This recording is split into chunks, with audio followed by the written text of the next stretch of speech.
Hello everyone. नमस्ते।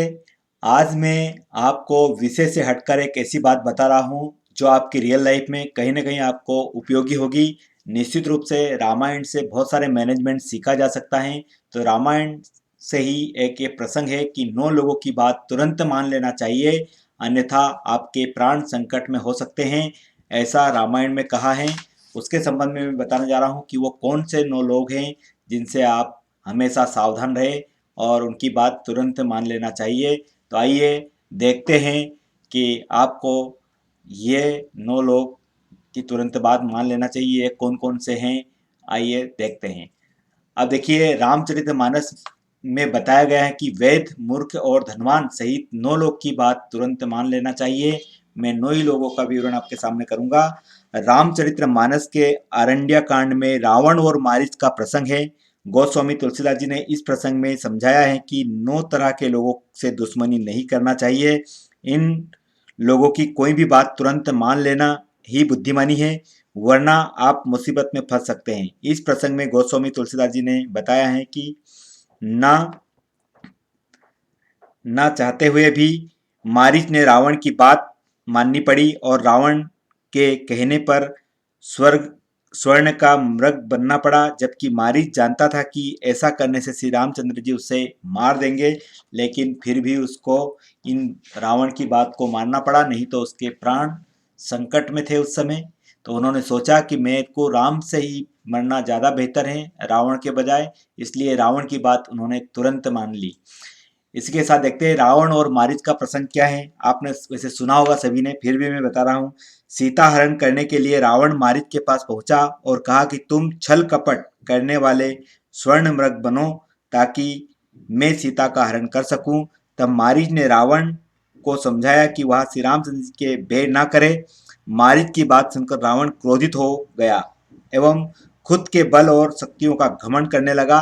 तब मारीच को समझ आ गया कि सीता हरण के लिए उसकी मदद करने में ही भलाई है। रावण के हाथों मरने से अच्छा है कि मैं श्री रामचंद्र जी के हाथ मरूं, जिससे मेरा उद्धार हो जाए। तो मारीच ने ऐसा सोच करके तुरंत रावण की बात मान ली और वो तैयार हो गया स्वर्ण का मृग बनने के लिए और श्री रामचंद्र जी के हाथ मरने के लिए। अब देखते हैं कि जो इस पर तुलसीदास जी ने लिखा है, रामायण के अंदर है अरण्य कांड में। तब मारिच रधे अनुमाना, नवहि विरोधे नहीं कल्याणा। शास्त्री मर्मी प्रभु सट धनी, वेद बंदी कवि भानस गुनी। तो ये जो दोहा है ये रामचरितमानस में है। इस दोहे का अर्थ बता देता हूँ मैं। इस दोहे में मारीच की सोच बताई गई है कि हमें किन लोगों की बात तुरंत मान लेना चाहिए, अन्यथा प्राण का संकट हो सकता है। इस दोहे के अनुसार शस्त्रधारी, हमारे राज्य को जानने वाला और समर्थ स्वामी, मूर्ख धनवान व्यक्ति, वेद भाट कवि और रसोईया, इन लोगों की बात तुरंत मान लेना चाहिए।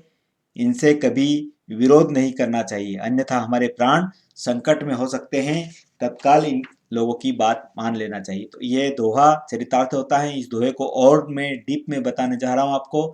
देखिए, पहला है शस्त्रधारी, जिनके पास शस्त्र हैं, मतलब कोई भी हथियार हैं, उनकी बात हमें तुरंत मान लेना चाहिए, नहीं तो वो हमला कर सकता है और अपने प्राण संकट में डाल सकते हैं।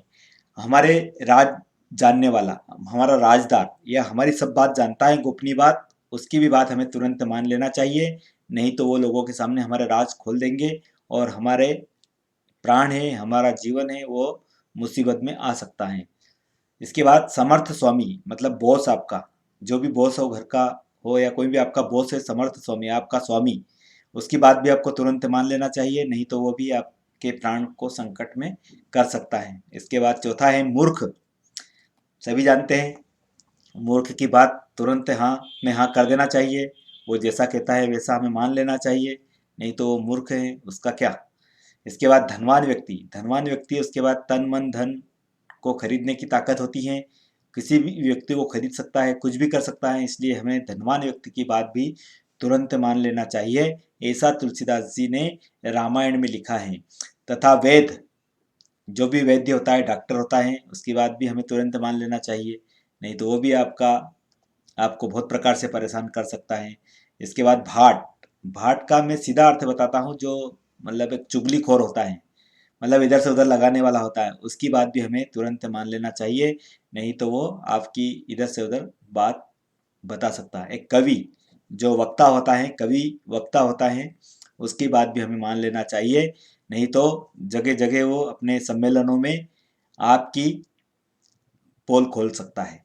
तो हमें इसके बाद नौवा है रसोइया, जो घर के अंदर रसोई बनाता है, रसोइया की तुरंत बात मान लेना चाहिए, क्योंकि ये 9 लोग हैं जो इनकी तुरंत बात मानने से हमारे प्राण संकट में होने से बच सकते हैं। तो आज मैंने आपको ये 9 चीज़ें बताई जो श्री रामचंद्र जी रामचंद्र मानस में बताया था कि वेद, मूर्ख और धनवान सहित 9 लोगों की बात मान लेना चाहिए। तो आपको ये वीडियो कैसा लगा? अगर आपको वीडियो अच्छा लगा तो अपने दोस्तों को शेयर करें, और मेरे चैनल पर आप पूर्व से हैं तो आपका आभारी हूँ, और अगर आप नए हैं तो मेरे चैनल को सब्सक्राइब करें और अपने दोस्तों को शेयर करें। धन्यवाद दोस्तों।